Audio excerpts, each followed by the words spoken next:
Asalaamu calaykum waraxmatullaahi wabarakaatu. Ma ogtahay in tirada macdanta ee la og yahay ay tahay 4,000 halka la isticmaalo 200 oo iyaga ka mid ah? Ma ogtahay in shinnida boqortooyo kasta ay ka kooban tahay 30,000 ilaa 40,000 oo shinni ah? Ma ogtahay in raxa ama rakuxu uusan wax liqi karin indhihiisa oo furan? Ma ogtahay in kalluunka loo yaqaan dolphin uu ku hurdo hal il oo keliya? Ma ogtahay in dalka Jamaica uu maro 120 webi? Ma ogtahay in shirkadda Nokia loogu magac daray magaalo ku taalla koonfurta dalka Finland?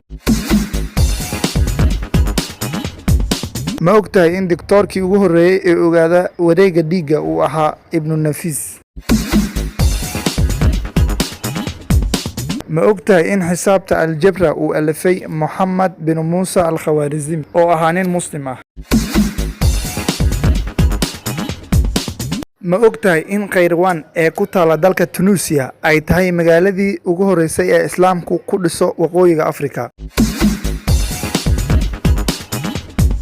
Ma ogtahay in baranbaradu ay noolaan karto 10 maalmood iyadoo bilaamad ah?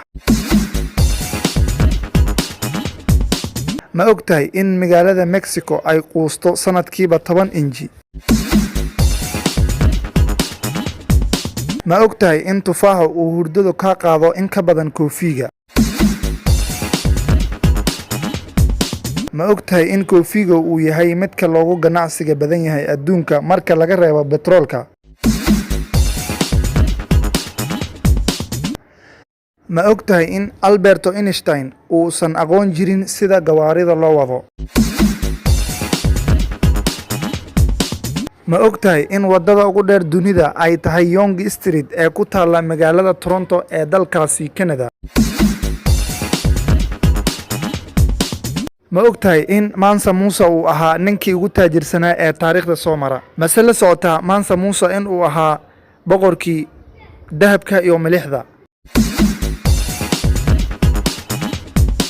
Ma ogtahay in qofka caadiga uu qosli karo maalintii 5 jeer? Ma ogtahay in Leonardo da Vinci uu soo saaray maqaska?